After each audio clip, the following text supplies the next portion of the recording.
Untuk mendukung Belajar Bentar, kalian bisa mengklik subscribe.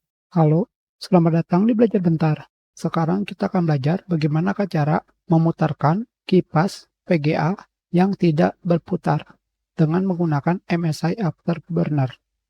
Di sini, pada bagian fan, kecepatan fan tidak jalan. Jika kalian melihat pada komputer kalian, kipas pada VGA tidak akan berputar. Sekarang, bagaimana caranya supaya berputar? Caranya adalah pergi ke setting, fan, dan pilih Enable User Defined Software Automatic Fan Control. Selanjutnya, kalian pilih Apply. Seperti ini saja, maka fan akan berputar.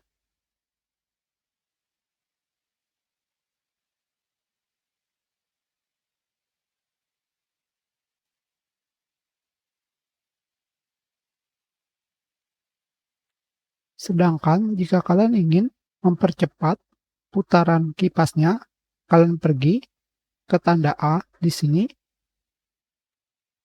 maka kalian bisa mempercepat putaran fan-nya sesuai yang kalian inginkan.